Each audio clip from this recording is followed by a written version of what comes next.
आज हम करेंगे वर्कशीट 9।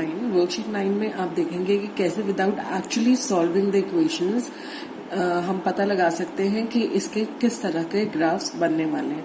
मतलब since these are two linear equations, तो लीनियर इक्वेशंस का graph will be a straight line, है ना। तो किस तरह की लाइंस आपको प्लेन में मिलने वाली हैं। हमें पता है कि अगर हम एक प्लेन है और हमें उसके ऊपर दो लाइंस ड्रॉ करनी है तो देयर कैन बी 3 कंडीशंस। कैसी कौन कौन सी 3 कंडीशंस हो सकती हैं, we have already discussed about it in worksheet 8। तो 3 कंडीशंस क्या हो सकती हैं। पहली कंडीशन हो सकती है कि वो जो दोनों लाइंस आप ड्रॉ कर रहे हैं वो कहीं ना कहीं जाकर इंटरसेक्ट करें। That means the lines are intersecting.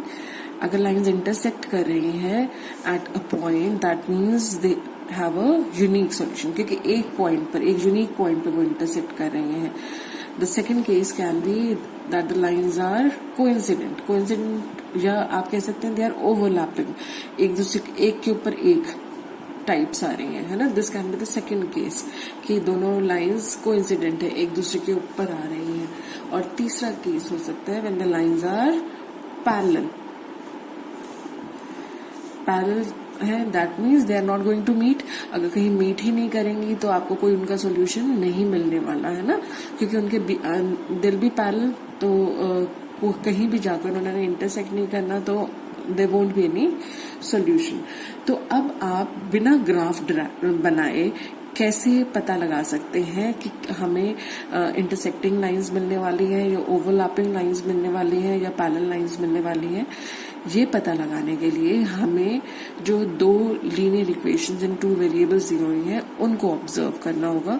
Suppose हमारे पास 2 लीनियर इक्वेशंस हैं, a1x plus b1y plus c1 is equal to 0 and a2x plus b2y plus c2 is equal to 0।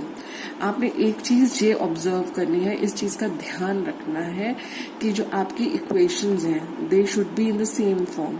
अगर आप a1x plus b1y plus c1 equal to 0 की form में लिख रहे हैं तो दूसरी इक्वेशन भी उसी फॉर्म में होनी चाहिए, a2x plus b2y plus c2 equal to 0। या अगर आपकी equation a1x plus b1y is equal to c1 की फॉर्म में है तो दूसरी इक्वेशन भी आपकी इसी फॉर्म में होनी चाहिए। अदरवाइज अगर आपका एक इक्वेशन इस फॉर्म में और दूसरी इस फॉर्म में है तो आपके आंसर में गलती आ जाएगी, there will be an error. तो सबसे पहला पॉइंट आपने नोट जो करना है वो ये है कि both the equations should be in the same form, either they should be in the standard form. अगर वो आप ऐसे लिख रहे हैं तो इस तरह से लिखिए दोनों इक्वेशन, नहीं तो दोनों को एक ही फॉर्म में आपने लिखना है। इसके बाद next task is to find out the ratios a1 upon a2, b1 upon b2 and c1 upon c2। आपने रेशियोज फाइंड आउट करनी है a1 upon a2 की, b1 upon b2 की और c1 upon c2 की। ये रेशियोज फाइंड आउट करने के बाद आपने ऑब्जर्व करना है कि a1 upon a2 अगर b1 upon b2 की इक्वल नहीं है, if a1 upon a2 is not equal to b1 upon b2, this implies that the equations have a unique solution, the lines will be intersecting। ठीक है, तो किस तरह की लाइंस आपको मिलने वाली हैं, इंटरसेक्टिंग लाइंस मिलने वाली हैं, या आप कह सकते हैं you are going to get a unique solution, और you can also say that the equations are consistent. क्या कह सकते हैं हम, इक्वेशंस कंसिस्टेंट है। तो अगर a1 upon a2 is not equal to b1 upon b2, that means you are going to get intersecting lines with a unique solution and the equations are consistent। आपका second case क्या हो सकता है कि a1 upon a2 is equal to b1 upon b2 is equal to c1 upon c2। आप देख रहे हैं तीनों रेशियोज इक्वल है, that means in that case the lines are coincident।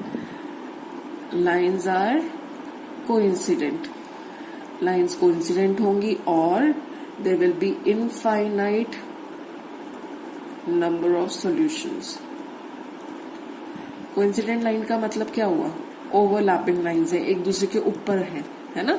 तो एक दूसरे के ऊपर है तो कितने पॉइंट्स कॉमन हो गए, सारे पॉइंट्स ही कॉमन है, और एक लाइन के ऊपर इनफाइनाइट नंबर ऑफ पॉइंट्स होते हैं, तो इसका मतलब इसके इनफाइनाइट नंबर ऑफ सॉल्यूशंस होंगे, है ना। और क्योंकि सॉल्यूशन एग्जिस्ट कर रहा है, that means the lines are consistent. Consistent का मतलब क्या है कि सॉल्यूशन एग्जिस्ट कर रहा है ना। तो आप इसकी कंसिस्टेंट, या आपको दिया होगा कि वेदर अ सॉल्यूशन एग्जिस्ट और नॉट, तो सॉल्यूशन एग्जिस्ट करने की दो कंडीशंस है कि या तो यूनिक इंटरसेक्टिंग लाइंस मिलने वाली हैं, आपको यूनिक सॉल्यूशन मिलने वाला है, या फिर लाइंस कोइंसिडेंट होने वाली हैं। दोनों केसेस में you are going to get a solution. यहाँ पे आपको यूनिक सोल्यूशन मिलेगा, यहाँ पर आपको इनफाइनाइट नंबर ऑफ सोल्यूशंस मिलेंगे, लेकिन आपको सोल्यूशन मिलेगा, है ना। तो आपको अगर बोला जाए कि for what values of, suppose आपको कोई एक वेरिएबल दिया हुआ है and you have to find out for what value of that variable the lines are going to be consistent, तो आपके पास दो केसेस बन जाते हैं, एक तो यूनिक सोल्यूशन वाला और एक इनफाइनाइट नंबर ऑफ सोल्यूशंस वाला। अब हमारे पास आता है तीसरा केस। तीसरे केस में आपके साथ क्या हो सकता है, if a1/a2 is equal to b1/b2 but it is not equal to c1/c2। मैं इसको मोस्टली रेफर करती हूँ कभी हाँ कभी ना वाले से, इससे याद करना थोड़ा इजी हो जाता है कि when you are in a dilemma, जब आप एक दुविधा में हैं, कभी हाँ कभी ना हो रहा है, तो वो काम कभी हो नहीं पाता क्योंकि आप हमेशा कंफ्यूज ही रहते हैं उस चीज को लेकर, है ना। तो हम इसको ऐसे रिलेट कर सकते हैं कि कभी हाँ कभी ना, तो इसका मतलब ये काम कभी नहीं होने वाला। That means the lines are parallel, lines parallel होंगी, या आप कह सकते हैं there will not be a solution, or you'll say that the lines are inconsistent। ठीक है, ये तो हो गया। देखकर फटाफट आप पता लगा सकते हैं कि किस तरह की लाइंस आपको मिलने वाली हैं। Now let us quickly go on to the exercise, और हम पता लगाते हैं कि जो हमें दो लीनियर इक्वेशंस दी हुई हैं इन टू वेरिएबल्स, उनका किस तरह का सॉल्यूशन हमें मिलने वाला है। Now moving on to the first question of the exercise. Question 1 is 2x minus 3y minus 8 is equal to 0 and 4x minus 6y minus 9 is equal to 0।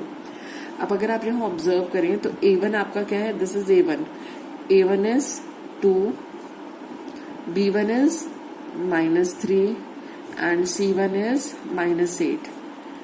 a2 क्या है आपका, a2 is 4, b2 is -6 and c2 is -9, है ना।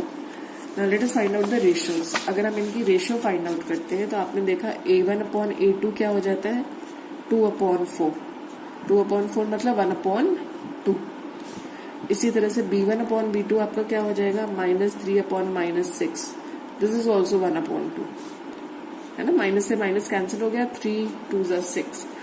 But c1/c2 जो आपका है that is -8/9 which is equal to 8/9। आप देख रहे हैं ये फर्दर नहीं कर सकता, there is nothing that can be cancelled between the two.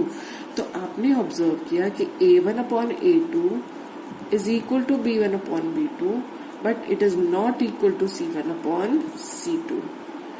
तो आप पता लगा सकते हैं किस तरह का केस है ये, यस, कभी हाँ कभी ना, तो there is no solution, therefore no solution,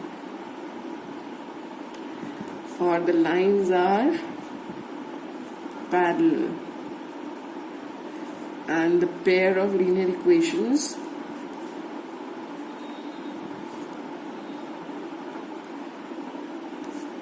are inconsistent. Lines are parallel and there is no solution. ये हम 3 बातें इसको देखकर कह सकते हैं। Now moving on to the second questions, we have x minus 2y equal to 0 and 3x plus 4y minus 20 is equal to 0। आप यहाँ पर ऑब्जर्व कर रहे हैं what is a1? a1 is 1, x का कोफिशिएंट यहाँ पर है ना, and b1 is -2, c1 क्योंकि यहाँ पर कोई भी कांस्टेंट नहीं है so we'll take it as 0। Now what is a2? A2 is 3, B2 is 4 and C2 is minus 20. Now let us find out the ratios. A1 upon A2 क्या आया आपका 1/3. B1 upon B2 क्या आया आपका -2/4. -2/4 is -1/2.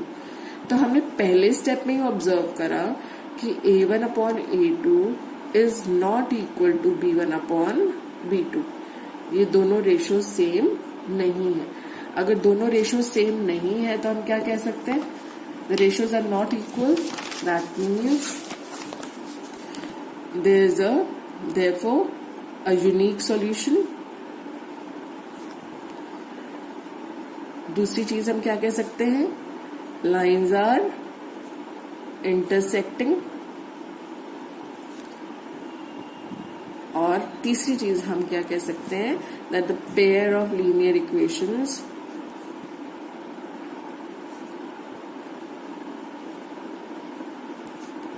is consistent. I hope this is clear. Hello. Now moving on to the third part. X plus y is equal to 6. 2x plus 2y is equal to 12. आप observe कर रहे हैं दोनों एक ही form में है ना? अगर 6 इस तरफ होता और 12 यहाँ होता तो we would have tried to bring them to the same form. पहले हमें उन्हें सेम फॉर्म में लाना जरूरी होता है. एक जैसी मतलब दिखनी चाहिए इक्वेशंस. अब आप इसको या तो आप इसको स्टैंडर्ड फॉर्म में ले आए तो अच्छा रहेगा. हम दोनों तरह से करके देख लेते हैं इस क्वेश्चन को. हियर A1 क्या है आपका 1. A1 is the coefficient of x in the first equation. B1 is the coefficient of y in the first equation. And C1 is the constant term. Similarly, दूसरे केस में आपका A2 क्या है 2, B2 भी क्या है 2, and C2 is 12. Now let us find out the ratios. A1 upon A2 is 1/2. B1 by B2 is also 1/2. And C1 by C2 is 6/12, which is also 1/2. 6 2s are 12 होता है ना. तो आपने देखा कि A1 upon A2 is equal to B1 upon B2 is equal to C1 upon C2. Since the three ratios are equal, that means you are going to get infinite solutions.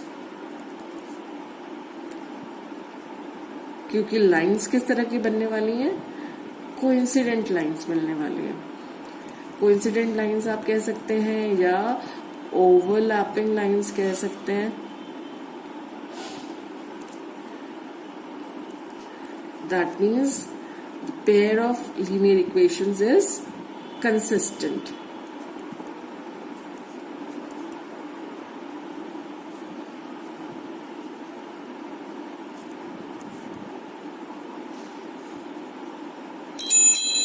ठीक है, ये तो हो गया जब हमने अभी इसको स्टैंडर्ड फॉर्म में नहीं लिखा. एक बार हम इसको स्टैंडर्ड फॉर्म में लिखकर भी देख लेते हैं. In that case also you are going to get the same solution. ये मैं आपको इसलिए कह रही हूँ कि दोनों की फॉर्म सेम होनी चाहिए. अगर आप A1x plus B1y is equal to C1 लिख रहे हैं and A2x plus B2y is equal to C2 की फॉर्म में लिख रहे हैं, even then it will be right. लेकिन होना एक तरह से चाहिए. मतलब ये ना हो कि एक आप स्टैंडर्ड फॉर्म में लिखें और एक आप दूसरी फॉर्म में लिखें. अगर दोनों अलग अलग फॉर्म्स में हुआ तो आपका आंसर गलत आएगा. लेकिन अगर दोनों एक जैसी हैं इक्वेशंस तो आपका answer in any case same आने वाला है. अब हम इसको एक बार स्टैंडर्ड फॉर्म में भी लिखकर देख लेते हैं. हमारे पास इक्वेशंस थी x plus y is equal to 6. We can write this as x plus y minus 6 is equal to 0. ये हमारी स्टैंडर्ड फॉर्म हो गई है ना. इसी तरह से आपके पास दूसरी इक्वेशन थी 2x plus 2y is equal to 12. इसको हमने लिखा तो ये हो गया 2x plus 2y minus 12 is equal to 0. Now first equation में से A1 is 1, B1 is 1 and C1 is minus 6 है ना.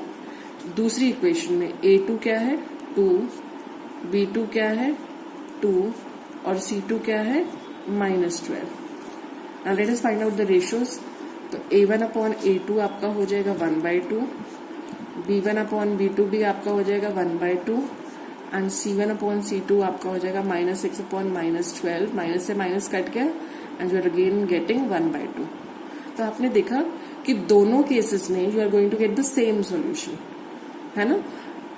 लेकिन सबसे बड़ा पॉइंट जो आपको ध्यान में रखना है कि अगर दोनों स्टैंडर्ड फॉर्म में है तो दोनों को स्टैंडर्ड फॉर्म में ही, मतलब दोनों इक्वेशंस एक जैसी फॉर्म में होनी चाहिए, या तो दोनों स्टैंडर्ड फॉर्म में हो या दोनों में कांस्टेंट इक्वल टू के दूसरी तरफ हो। ठीक है, तो आपने ये रेशियोज निकालनी। सेम आप कह सकते हैं A1 upon A2 is equal to B1 upon B2 is equal to C1 upon C2, therefore infinite solutions. I hope this is clear. आपको समझ आया कि हम कैसे कर रहे हैं ये एक्सरसाइज। Thank you.